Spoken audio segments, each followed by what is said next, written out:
আজকে একদম সহজে একটা পুডিং রেসিপি শেয়ার করব। যারা নতুন নতুন পুডিং বানানো শিখছেন তাদের জন্য সহজে বানানো এই পুডিং রেসিপিটা অনেক কাজে আসবে। এই রেসিপি দেখে বাচ্চারাও কিন্তু এরকম একটা সুন্দর মসৃণ পুডিং বানাতে পারবে। তো পুডিং বানানোর আগে আমরা ক্যারামেল বানিয়ে নিব। এই জন্য চুলায় একটা প্যান বসিয়ে এখানে 1/4 কাপ চিনি দিয়ে দিচ্ছি। চিনির সাথে 2 চামচের মতো পানি দিয়ে দিচ্ছি। চিনিটা কিছুক্ষণ জাল করার পরেই দেখা যাবে একটা সাইড থেকে এভাবে কালার হতে শুরু করেছে। তখন নেড়ে চেড়ে আরও কিছুক্ষণ জাল করে নিতে হবে।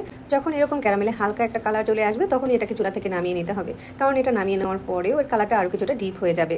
আর হচ্ছে যে বাটিটাতে আমরা পুডিংটা সেট করব ওই বাটির ভিতরে ক্যারামেলটা দিয়ে দিচ্ছি। তো যে বাটিটাতে পুডিংটা সেট করব ওই বাটির সাথে ক্যারামেলটাকে সেট করে নিয়েছি। এবার এটাকে একটা সাইডে রেখে দিচ্ছি। আর আজকে পুডিংটা বানাতে আমি 3টা ডিম নিচ্ছি। ডিমগুলো খুব বেশি বড় না, একটু ছোট সাইজে 3টা ডিমকেই বাটিতে ভেঙে নিয়েছি। এবার হচ্ছে এখানে 1/4 কাপ চিনি দিয়ে দিচ্ছি। হাফ চামচের মতো ভ্যানিলা এসেন্স দিয়ে দিচ্ছি। ভ্যানিলা এসেন্সের পরিবর্তে 1 চামচ লেবুর রসও দিতে পারেন। এবার হচ্ছে চিনির সাথে ডিমটাকে ভালো করে মিশিয়ে নিতে হবে যাতে করে চিনিটা গলে যায়। আমি এখানে ডিমটাকে বিট করতে একটা হ্যান্ড ব্লেন্ডার ব্যবহার করছি। চাইলে কিন্তু এই কাজটা ব্লেন্ডারেও করতে পারেন, আবার সম্পূর্ণটা হ্যান্ড উইস্ক দিয়েও করে নিতে পারেন। তো আমি হচ্ছে ডিমটাকে খুব ভালো করে চিনির সাথে মিশিয়ে নিয়েছি। এরপর এখানে 1 কাপ ঘন জাল করে রাখা তরল দুধ দিয়ে দিচ্ছি। পুডিংয়ের জন্য দুধটাকে জাল করে ঘন করে নিলে পুডিংটা খেতে বেশি ভালো লাগে। দুধটা দেওয়ার পরে ডিমের সাথে আবার একটু নেড়েচেড়ে ভালো করে মিশিয়ে নিচ্ছি। এরপর যেটা করতে হবে, পুডিংয়ের মিশ্রণটাকে একটা ছাঁকনি দিয়ে এভাবে ছেঁকে নিতে হবে। ছেঁকে নিলে পুডিংয়ের রেজাল্টটা ভালো পাওয়া যায় আর অমসৃণ থাকে না। এখন হচ্ছে পুডিংটাকে ভাপে বানিয়ে নিব। চুলায় একটা কড়াই বসিয়ে তার ভিতরে 2টা টিস্যু পেপার দিয়ে দিচ্ছি। আর পুডিংয়ের বাটিটাকে এর ভিতরে বসিয়ে দিয়েছি। বাটির সাথে কোনো ঢাকনা থাকলে বাটিটাকে ঢেকে দিতে পারেন, আর না ঢাকলেও চলবে। তারপর হচ্ছে সাইড দিয়ে গরম পানি দিয়ে দিচ্ছি। এখানে টিস্যুর পরিবর্তে কিচেন টাওয়াল কিংবা স্টেনারও ব্যবহার করতে পারেন।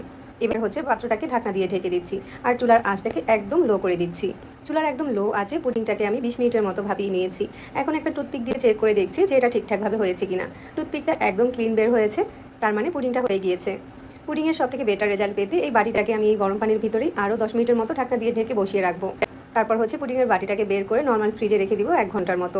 হাতে সময় বেশি থাকলে সারা রাতের জন্য পুডিংটাকে ফ্রিজে রেখে দিতে পারেন। ফ্রিজ থেকে বের করে পুডিংয়ের চারো সাইডটাকে একটু আলগা করে দিচ্ছি আর একটা বাটিতে ঢেলে শেয়ার করছি। পুডিংয়ের উপরটা অনেক বেশি সুন্দর আর মসৃণ হয়েছে, আর ক্যারামেলটাও একদম পুড়ে যায়নি।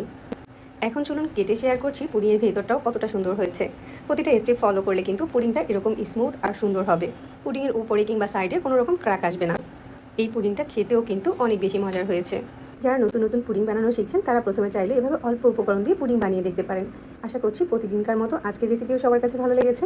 যাদের কাছে আমাদের সহজ রেসিপিগুলো ভালো লাগে তারা চাইলে আমাদের পেজ ফলো করতে পারেন আর চ্যানেল সাবস্ক্রাইব করতে পারেন। সবাই অনেক বেশি ভালো থাকবেন। আল্লাহ হাফিজ।